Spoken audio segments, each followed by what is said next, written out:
급성 심근경색 때 왼쪽 가슴이 아프면은 나는 심근경색이고 아닐 거야 이렇게 생각하시는 분들이 있는데 그렇지 않습니다. 체했다라는 증상으로 왔다가 응급실에서 심전도를 찍어봤는데 급성 심근경색이 나오는 경우가 꽤 있습니다. 다른 양상의 통증을 호소하시는 분들이 있어요. 제일 대표적인 안녕하세요. 응급의학과 전문의 최석재입니다. 저는 몸이 보내는 마지막 신호들 30이라는 책을 쓴 작가로 오늘 촬영에 임하게 됐습니다. 반갑습니다.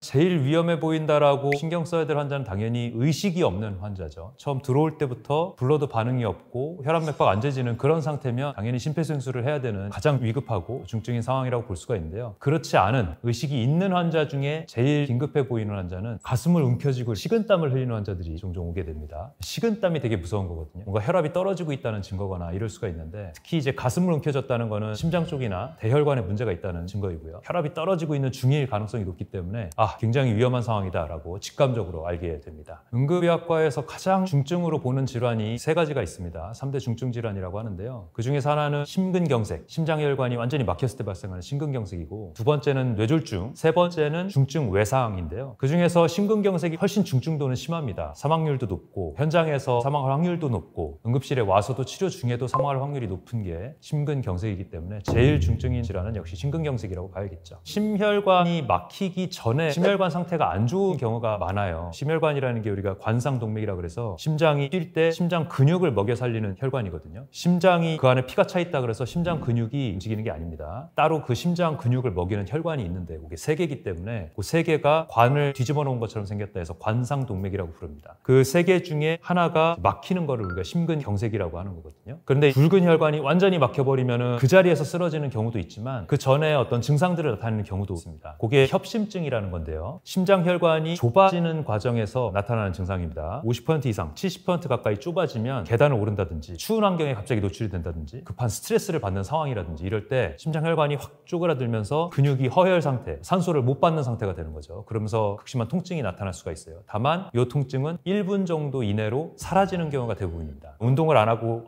가슴이 아픈데 그러고 잠깐 쉬면 잠시 후에 이렇게 풀려요. 그게 협심증 상태입니다. 이런 상태일 때 병원을 빨리 가서 검사를 해보시는 게 중요합니다. 이 상태를 그냥 지나고 불안정 협심증까지 가게 되면 위험한 상황이 되는 거거든요. 관상동맥이 90% 가까이 좁아져가지고 겨우겨우 혈류가 지나가는 상태가 돼버리면 움직이지 않고 그냥 가만히 있는데도 간혹 가다가 혈관이 좁아져가지고 가슴에 극심한 통증이 나타나는 그런 경우가 있을 수가 있습니다. 이렇게 되면 굉장히 위험한 상태가 되는 거죠. 응급실에서는 심근경색과 동일하게 약물도 똑같이 쓰고 입원도 시키기도 합니다. 이럴 때는 이제 혀 밑에 니트로글리세린이라는 약을 쓰면은 혈관이 넓어지면서 증상이 호전되고 이런 특징을 보이는데 이런 상태까지 가기 전에 협심증 상태일 때 빨리 심장내과 진료를 봐서 혈관이 안 좋은 상태이면 스텐트를 넣든지 조치를 해서 심근경색으로 가기 전 단계를 예방하는 게 중요합니다.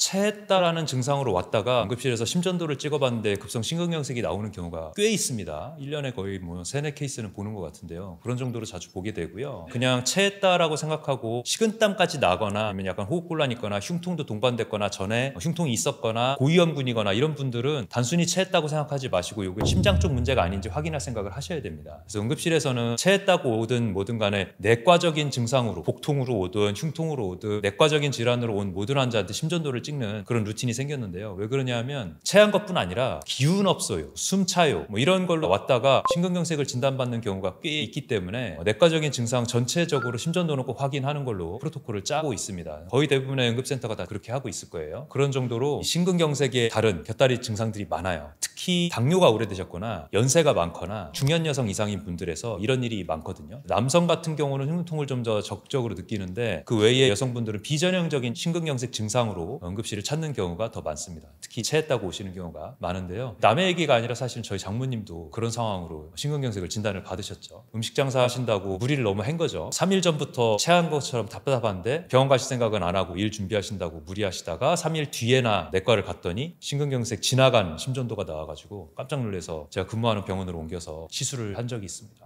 그런 정도로 이런 일이 흔히 있는 일이기 때문에 체하다라고 할 때 흉통이 있었던 적이 있다든지 호흡곤란이 동반된다든지 식은땀이 있다든지 상태라든지 고혈압, 당뇨, 고지혈증 약 먹고 있다고 하더라도 이런 거를 진단받아 상태라든지 아니면 진단받지 않았더라도 혈압이 높다는 거 알고 있다든지 아니면 담배를 태운다든지 술을 다량 마신다든지 가족력이 있다든지 비만이 있다든지 이런 게 있을 때는 내가 체한 게 아니라 심장 쪽 원인일 수도 있겠구나라고 생각을 하고 심장내과 진료를 빨리 보든지 응급실을 찾아야 됩니다. 2021년도 나온 논문인데요. 원형 탈모증이 있는 환자에서 심근경색의 위험도, 심장혈관 질환의 위험도가 4.5배 올라갔다라는 내용이 있는데 바로 올라가는 게 아니고요. 0에서 2년까지는 위험도가 낮아졌다가 10년에서 12년이 지나니까 위험도가 높아졌다라는 결과였습니다. 그러니까는 직접적으로 원형 탈모가 있다고 바로 심근경색 쪽으로 간다는 거는 아닌 것 같고요. 거기에다가 2022년도 논문을 또 찾아보니까 그때는 또 통계적인 유의가 없다라는 논문이 또 있어요. 그래서 원형 탈모가 있다고 급성 심근경색의 가능성이 4.5배 정도로 바로 증가한다 이거는 아니고요. 원형 탈모증이 어떤 질환인지를 생각해 보면 또 연관성을 찾을 수 있는데요. 이 원형 탈모증이라는 거는 면역세포들이 모낭을 공격을 해서 모낭세포가 파괴가 되면서 그 부분만 빠진 거를 원형 탈모증이라고 하거든요. 근데 자가면역 질환 중에서 일부가 심근경색이랑 직접적으로 연관이 돼 있다고 연구가 되어 있는 것들이 있습니다. 제일 대표적인 게 루푸스라는 질환인데요. 그런 데이터들이 있는 걸 감안을 하면 원형 탈모도 자가면역 질환의 하나니까 심근경색과 관련이 있을 수도 있겠다라는 생각을 좀 할 수가 있는 거죠. 어쨌든 원형 탈모가 있는 분들의 대부분이 급성 스트레스 상황이나 이런 거에서 시작되는 경우가 많거든요. 그러니까 스트레스뿐 아니라 식생활이라든지 운동 습관이 이런 다 연관이 돼 있지만 그중에서도 스트레스가 가장 큰 영향을 차지하는 걸로 되어 있습니다. 특히 중년 여성에서 많이 발생하는 걸로 되어 있기 때문에 그런 면에서 봤을 때는 스트레스성 질환으로서의 심근경색과 연관성을 생각해 보면 또 연관이 있다고도 볼 수가 있겠죠. 급성 심근경색 때 왼쪽 가슴이 아프면은 나는 심근경색이고 오른쪽이 아프면 아닐 거야 이렇게 생각하시는 분들이 있는데 그렇지 않습니다. 왼쪽이 조금 더 많은 건 맞는데 거의 뭐 55대 45 정도로 오른쪽도 흉통으로 오는 경우가 있어요. 왜냐하면 심장혈관이 왼쪽에 관상동맥이 2개 있고 오른쪽에 하나 있거든요. 근데 여기도 막혀서 문제가 생기는 경우가 있습니다. 그래서 오른쪽 흉통이라고 아니라고 생각할 수는 없고 제일 많은 거는 중간 흉통입니다. 제일 가슴 중간이 뻐개지듯이 아프거나 벌어지듯이 아프거나 고춧가루 뿌린 듯이 아프거나 찢어지듯이 아프거나 누르는 듯이 아프거나 코끼리가 발로 밟는 것 같다 그러거나 이런 여러 가지 양상의 흉통으로 오는데 그렇기 때문에 평소에 겪어보지 못한 심한 흉통이면 빨리 응급실에 와서 검사를 해보는 게 중요합니다. 심근경색일 가능성이 높고요. 그렇지 않은 것 중에 흉통의 양상이 약간 저릿저릿하거나 우리하다고 표현하는 분들도 있고 연세 많으신 분들일수록 표현이 좀 애매한 경우가 있습니다. 숨 차서 왔다고 하거나 기운 없어서 왔다고 하거나 이런 경우로 오시는 경우에는 협심증이나 또 드물게 심근경색이 있어요. 이런 경우에도. 그래서 흉통이 무조건 있는 건 아니다. 우리가 제일 전형적으로 흉통이 있는 분들은 40대 50대 젊은 분들이 흉통이 발생했을 때 심근경색인 경우에 가장 전형적인 흉통 연세가 드실수록 당뇨가 오래될수록 심장 쪽에 수술을 하신 분일수록 여성일수록 그럴 가능성이 좀 줄어든다 아시면 좋고요. 그다음에 연관통 얘기를 또 해드려야 되는데 다른 양상의 통증을 호소하시는 분들이 있어요. 흉통이 있으면서도 그럴 수도 있고 흉통이 없으면서도 그럴 수 있습니다. 왼쪽 팔이 아프다, 왼쪽 어깨가 아프다, 팔 안쪽이 아프다, 겨드랑이 쪽으로 잡아당기는 것 같다, 턱 쪽으로 아프다, 이가 아프다 이런 양상으로 오는 심근경색도 있습니다. 굉장히 다양하죠. 이런 건 왜 그러냐 하면 이 심장에 가는 교감신경들이 그쪽이랑 연관돼 있는 근육들이나 이런 부분들이 아프면 똑같이 느끼는 거예요. 같은 신호로 오니까. 그래서 그런 연관통이나 방사통이 있을 때는 심장 쪽의 문제가 아닌지도 생각을 해야 됩니다. 제일 대표적인 건 왼쪽 팔 통증입니다. 심근경색에 걸리는 나이가 점점 젊어지고 있다는 거는 통계로도 알려져 있고 응급실에서도 너무 많이 그걸 경험을 하고 있습니다. 심근경색은 지난 10년간 통계를 봤을 때 인구 10만 명당 거의 50% 늘었다라는 통계가 나와 있습니다. 50%라는 거는 굉장히 늘어난 거죠. 10년이라는 거는 사실 강산이 변하는 시간이다 이렇게 얘기도 하지만 우리 몸이 변하는 시간은 사실 아니지 않습니까? 그런데 우리의 생활 습관이나 이런 게 변했다는 것만으로도 이렇게까지 변할 수 있을까 싶을 정도로 너무 많이 늘어난 거죠. 응급실에서도 그런 게 느껴지는데요. 예전에는 저희가 배울 때에 남성 기준으로 45세 이상, 여성 기준으로 55세 이상일 때 흉통이면은 심근경색 의심 해가지고 심전도 빨리 찍고 시술 빨리 보낼 생각해야 되고 이렇게 배웠는데 지금은 40대 초반은 물론이고 30대 심근경색도 종종 보고요. 드물게 20대 심근경색도 봅니다. 20대에 젊고 탱탱해야 될 혈관이 좁아지고 막혀가지고 심근경색이 돼서 오는 거죠. 처음에 20대 심근경색 환자를 봤을 때는 이거 진짜 너무 말도 안 된다 생각을 했는데 그 뒤로도 이제 한 명씩 보면서 우리가 정말 이 혈관 상태가 나빠질 수밖에 없는 환경에서 살고 있구나 라는 거를 느끼게 되면서 경각심을 가지자라고 말하게 된 그런 계기가 됐던 것 같습니다. 그 원인이 뭔가 생각했을 때 결국은 먹는 것과 운동 습관과 스트레스 잠 이거를 얘기를 안 할 수가 없는 거예요. 먹는 것 같은 경우는 우리가 단순당, 가공당을 제일 많이 얘기하거든요. 우리 혈관은 두 층으로 되어 있습니다. 그 안쪽에 이제 내피세포라는 게 있어요. 이 내피세포가 염증이 생기면 그 염증 반응이 악화돼가지고 혈관이 막히는 건데, 이 염증 반응에 가장 큰 영향을 미치는 게 당입니다. 당. 혈압도 문제를 일으키고 당도 문제를 일으키거든요. 혈압 같은 경우는 직접적으로 압력을 줌으로써 딱딱하게 만들고 손상을 일으키게 되고요. 당 같은 경우는 당이 높아졌다가 낮아졌다가 이렇게 반복이 될 때 혈당 스파이크라고 하죠. 이런 게 생기면 내피세포가 손상이 됩니다. 이 손상이 되는 기전 중에 제일 크게 얘기를 하는 게 당독소라고도 얘기하는 당화 산물인데, 혈과 벽에 이렇게 코팅처럼 되면서 거기 염증 반응을 일으키면 혈소판부터 시작해가지고 LDL 콜레스테롤로 대표되는 그런 지방질들이 붙어요. 그런 것들 때문에 점점 혈관이 좁아지다가 나중에 작은 혈전 같은 게 떨어져 나와가지고 막거나, 아니면 이게 플랩이라 그래가지고 푹 하고 떨어져 나와가지고 탁 하고 막아버리는 겁니다. 이런 혈전들이 생기지 않도록 하는 게 중요한 거죠. 이 혈전들이 생겨버리면 심혈관을 막아버리는 거니까. 근데 우리가 생활하는 습관이 단순당, 가공당, 초가공식품, 당이 들어있는 음료수, 이런 것들을 많이 먹으면서 혈관의 염증 반응을 많이 일으킨 거고요. 그 다음에 운동을 적극적으로 하면 이런 음식을 일부 먹더라도 운동이 혈관 상태를 개선을 시키기도 합니다. 혈압을 강하게 짜줬다가 또 이완을 시키는 효과도 있고, 산소 대사를 좋게 했다가 씻어내는 효과도 있고, 이러기 때문에 혈관 상태가 좀 개선이 되거든요. 근데 우리가 운동량이 많이 줄었지 않습니까? 에스컬레이터, 엘리베이터 많이 생겨가지고 건물에서 2층, 3층도 엘리베이터 타고 다니는 상황이고, 의자에 그냥 앉아가지고 일을 하게 되는 상황이고, 이렇게 되면서 운동량이 전보다 너무 많이 줄었어요. 이런 것도 지금 혈관이 나빠지는 큰 원인의 하나가 되고 있고요. 그 다음에 스트레스와 잠의 부족도 큰 원인 중에 하나라고 보고 있습니다. 우리가 스트레스 반응이 오면 스트레스 호르몬, 에피네프린, 노르에피네프린, 이런 급성 스트레스 호르몬들이 우리 혈중으로 분비가 되면 혈관들이 계속 좁아진 상태로 지내게 되는 거거든요. 그러면서 혈관벽에 더 염증 반응도 심해지고 막힐 확률도 더 올라가는 거고요. 이런 것들이 좋아지려면 교감신경이 이완이 되고 부교감신경이 항진이 되는 그런 편안한 상태가 돼야 되는데, 또 잘 때 우리 또 핸드폰 본다고 또 편하게 안 자고 알람 울리면 깨가지고 핸드폰 보다가 밤새고 이러지 않습니까? 밤에 충분히 자지 못하는 상황들이 계속 반복이 되면 우리 몸은 계속 교감신경 항진 상태, 그러니까 뭔가 맹수가 나를 노려보고 있는 상태처럼 되어 있는 거예요.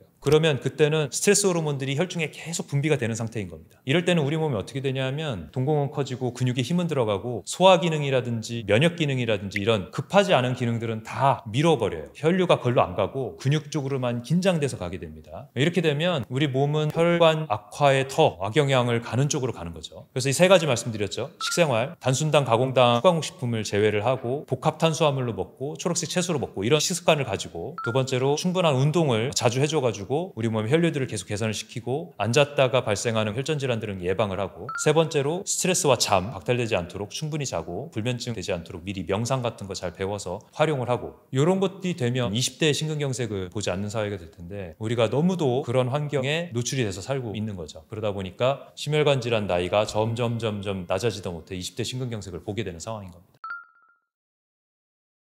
고혈압, 당뇨, 고지혈증, 지방간도 그렇고 모든 질환이 다 마찬가지입니다만 약을 써서 완전히 증상을 되돌려 놓는 질환도 있죠. 그런데 고혈압, 당뇨, 고지혈증 같이 이런 만성 대사질환 같은 경우는요, 그렇지가 않습니다. 우리가 고혈압의 원인이 뭔지를 근본적으로 생각해 보면 이걸 이해를 할 수가 있는데요. 고혈압이 뭡니까? 팔뚝혈압이 높아지는 걸 고혈압이라고 하죠. 우리 심장이 혈액을 세게 쏴줘야 되는 그런 상황인 겁니다. 왜 그런 일이 생길까요? 우리 말초혈관의 상태를 생각을 해봐야 되는데요. 우리 조직은 다 말초혈관을 통해서 산소를 공급을 받습니다. 말초혈관이라는 거는 굉장히 얇은 혈관을 얘기하는데요. 어느 정도 얇으냐 하면 적혈구가 7마이크로미터 정도 된다고 하거든요. 1m를 1000분의 1로 줄이면 1mm죠. 1mm를 또 1000분의 1로 쪼개면 1마이크로미터입니다. 7마이크로미터 정도 되는 게 적혈구인데, 이 적혈구가 통과할랑 말랑하는 혈관이 말초혈관입니다. 5마이크로미터에서 10마이크로미터밖에 안 된다고 할 정도로 굉장히 얇은데, 이 적혈구가 잘 통과를 하는 상태일 때에야 그 조직 끝에 산소가 잘 공급이 되는 거고 노폐물이 잘 빠져나올 수 있는 겁니다. 그런데 우리 몸에 전체에 있는 모세혈관들이 다 합치면 지구 2바퀴 반을 돌 정도로 굉장히 많은데요. 이런 모세혈관들이 점점 좁아지거나 막히거나 이러면 그 뒤에 있는 조직들은 어떻게 될까요? 산소를 공급을 못 받게 되는 상황인 겁니다. 그래서 산소를 보내달라고 호르몬을 보내게 되죠. 그럼 우리 뇌에서는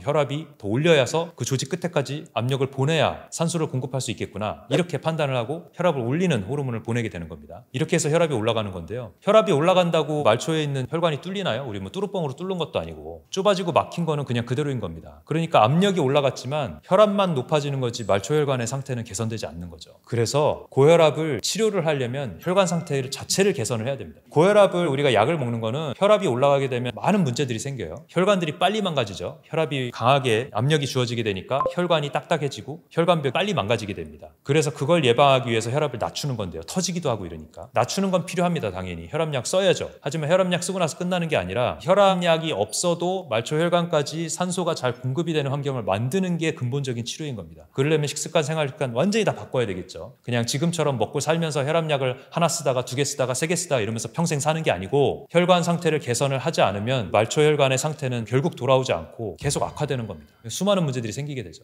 당뇨도 마찬가지입니다. 그렇기 때문에 당뇨약도 합병증을 미루는 약, 혈압약도 합병증을 미루는 약, 근본적인 치료 아니다. 그러니까 평생 약 먹는 상황이 생기는 거죠. 근본적인 치료를 우리가 하지 않고 있으니까. 고지혈증도 마찬가지입니다. 고지혈증도. 키 젊을 때 이런 상황들이 왔던 분들, 혈압당뇨 30대부터 지금 약 드시고 계신 분들 있죠. 이런 분들 평생 약 먹으면서 질환들의 합병증을 미룰 게 아니라 근본적인 치료가 뭔지를 고민을 하고 내 생활 습관 바꿀 생각 하셔야 됩니다. 지금처럼 살면 안 됩니다. 편하니까. 안 바꾸고 싶으니까. 그리고 너무 환경이 편의점에 가도 그렇지만 자연식품 하나도 없잖아요. 편의점에 있는 대부분의 음식들이 다 단순당, 가공당, 초가공 식품들이잖아요. 물론 신선식품으로 만든 것들 몇 개 있죠. 바나나도 몇 개 포장돼 있고 샐러드도 있습니다. 아주 드물고 샌드위치 같은 빵도 그렇고 다 초가공 식품들이잖아요. 라면 포함해가지고 전부 다. 이런 것들로 끼니 때우면서 내 몸 건강을 지킬 수가 있냐고요. 내 몸의 건강을 지키는 식사는 분명합니다. 자연식품으로 유래가 되어야 되고요. 탄수화물, 지방, 단백질 비율로 신경 쓸 게 아니라 비타민, 무기질, 섬유질, 항산화 물질이 많이 들어있는 음식을 먹어야 되는 겁니다. 그러려면 껍질째 먹어야 되고요. 현미밥 먹어야 되는 거고 과일도 껍질째 먹어야 되는 거고 초록색 채소 많이 먹어야 되는 거고 그 외에도 항산화 물질이 많이 들어있는 다양한 색깔의 과일과 채소를 먹어야 되는 겁니다.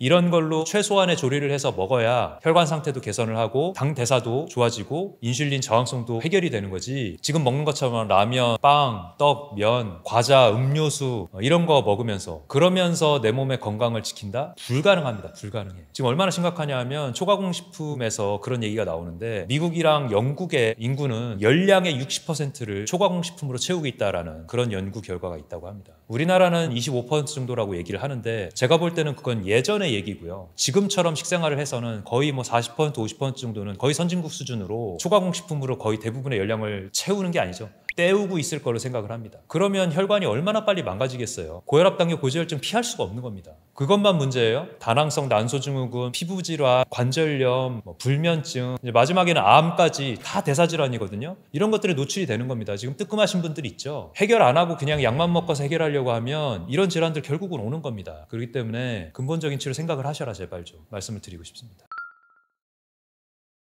심근경색은 심혈관, 관상동맥이 완전히 막힌 거기 때문에 그냥 그대로 두면 심장이 아예 못 뛰고 그냥 세포가 죽어서 퍼져버려서 심부전이 되거나 아니면 그 자리에서 급사하거나 이럴 수 있는 질환이기 때문에요. 이 혈관을 빨리 뚫어주면 그런 합병증이나 사망을 미연에 예방할 수 있다는 그런 특징이 있습니다. 그래서 심혈관이 막혔을 때에 그 자리에서 바로 심부정맥이 오면서 쓰러지면 그거는 이제 어쩔 수 없이 심폐소생술을 하는 상황이지만 그렇지 않고 병원까지 잘 왔을 경우에는 1시간 내에 응급실에 도착을 했다면 뚫는 시간까지 해서 2시간 이내에 그걸 뚫어주면 근육의 손상을 최소화시킬 수 있다는 그런 장점이 있습니다. 그래서 이 질환을 어떻게든지 우리가 빨리 발견해서 시술을 해서 혈관을 개통을 시키는 것까지를 목표로 두는 이유죠. 그래서 골든타임을 응급실 도착하는 것까지는 1시간 얘기를 하고 시술팀 연락하고 심전도 검사해가지고 시술팀 연락해서 시술팀 준비하고 환자 보내고 이렇게 하는 데까지 보통 30분에서 1시간이 걸리니까 그거 감안해서 2시간 이렇게 해서 골든타임을 잡는 그런 상황입니다. 그래서 응급실에 흉통이 왔을 때는 1시간 이내에 적절한 응급실로 와야 된다. 근데 일반인들이 적절한 응급실이 어딘지 잘 모르잖아요. 그렇기 때문에 119 신고를 해서 도움을 받아서 시술이 가능한 그런 응급실로 이송을 받는 것이 가장 중요합니다. 우리가 심근경색이 와서 그 자리에서 급사하는 원인이 심장이 부르르 떠는 심실세동인 상황인 경우가 제일 많거든요. 그래서 심실세동일 때 빨리 재세동을 해주면 심장이 바로 다시 뛰는 효과를 만들 수 있기 때문에 그럴 때는 환자가 바로 깨어날 수도 있습니다. 바로만 해주면. 그래서 그런 걸 기대를 하고 자동 재세동기를 적용을 하는 거고요. 그 전에 해야 될 게 있죠. 환자가 쓰러지고 나서 불러봤을 때 반응이 없으면 심폐소생술을 해야 됩니다. 심장 마사지를 해서 심장을 바깥에서 힘을 줘가지고 뇌로 혈류를 보내는 거죠. 심장이 일단 갑자기 멈춰버리면 뇌로 혈류가 가지 않기 때문에 그때 의식을 잃게 되는 거거든요. 그럼 호흡도 안 되고 그다음 심장도 안 뛰기 때문에 뇌로도 혈류도 안 가고 그럼 뇌세포가 먼저 죽겠죠. 심장세포도 같이 순서대로 죽습니다. 그렇기 때문에 그걸 막기 위해서 바깥에서 짜주는 겁니다. 하지만 아무리 고품질의 CPR을 한다고 하더라도 심장이 짜주는 역할은 원래 심장 근육이 직접 짜는 것보다는 25%에서 30%밖에 효과를 내지 못한다고 되어 있어요. 안타깝게도. 하지만 그래도 그 혈류라도 머리로 보내야 그 환자가 살 수 있는 가능성이 생기기 때문에 우리가 적극적으로 심폐소생술을 하라고 가르치고 또 심폐소생술을 하는 겁니다. 하지만 만약에 환자가 쓰러졌는데 아무도 보지 못했거나 사람이 없었거나 아니면 보더라도 심폐소생술을 전혀 할 줄 모르는 사람이어가지고 어떻게 하면서 그냥 가만히 두게 되면 1분에 10%씩 환자의 사망률이 올라갑니다. 10분 동안 어떻게 하면서 긴장해가지고 아무것도 못하고 그냥 놔두면은요, 그 환자는 119 대원이 10분 뒤에 도착해서 심폐소생술을 하더라도 도살릴 가능성이 거의 없다는 거죠. 심장이 돌아온다고 하더라도 뇌로 가는 혈류가 너무 오랫동안 지체가 됐기 때문에 뇌세포가 먼저 망가지게 되거든요. 뇌세포는 산소가 가지 않으면 1분부터 바로 괴사가 오기 시작하고요. 4분부터는 영구적인 손상이 시작이 됩니다. 그래서 영구적인 손상이 시작되고도 6분이나 지났으니 뇌세포가 다시 혈류가 간다 그래서 살기 어렵게 되겠죠. 그러면 그 환자는 심장이 만약에 다시 뛴다고 하더라도 다음날 중환자실에서 이제 동공이 열리면서 뇌부종이 생겨가지고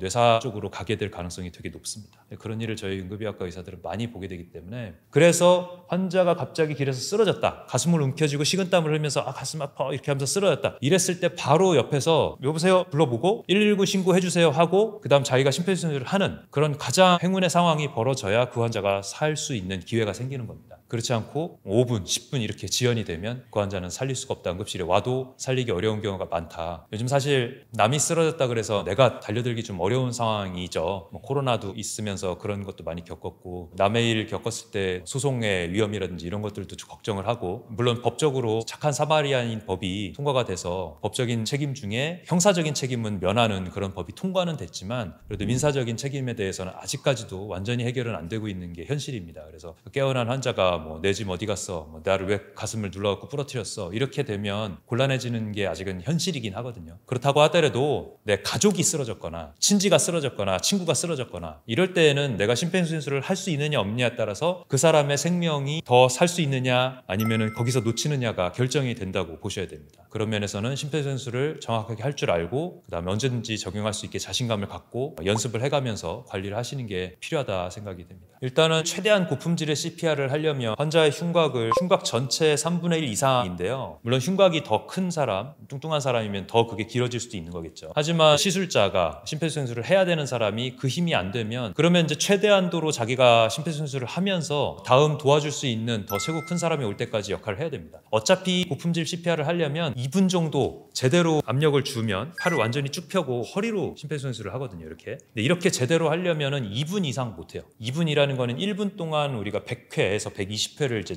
짜줘야 되기 때문에 240회 정도 짜주고 나면 허리가 아프고 팔이 힘들어가지고 못하거든요. 그럴 때 2분마다 이제 바꿔주는 게 원칙입니다. 그러니까 누군가 도와줄 사람이 있어야 돼요. 119 대원이 올 때까지 거의 5분 10분 걸린다 치면 그 사이에 2번 3번 바꿔줘야지 혼자서만 계속하면 시술자가 피로해지는 문제가 생길 수가 있단 말이죠. 그러면 힘이 덜 들어가게 되고 그러면 고품질 CPR이 안 되게 됩니다. 그래서 가장 숙련한 사람이 2명 이상 있는 응급실 환경 같은 경우 그렇죠. 그런 경우에는 2분마다 서로 바꿔가면서 심폐소생술을 하는 걸로 되어 있습니다. 그리고 5cm에서 6cm 최대한 깊이 할 수 있게 되어 있고 빠르고 이완도 충분히 할 수 있게 되어 있고 이런 것들을 따르게 되어 있는데, 만약에 현장에서 자기 혼자밖에 심폐소생술을 할 수 없다, 근데 체구 차이가 많이 난다, 당연히 그래도 해야죠. 자기 힘이 다 닿는 한까지 최대한 해야 되고 그 다음에 누군가 도와줄 수 있는 사람이 있다면 그 사람한테 도움을 받는 것도 좋겠습니다.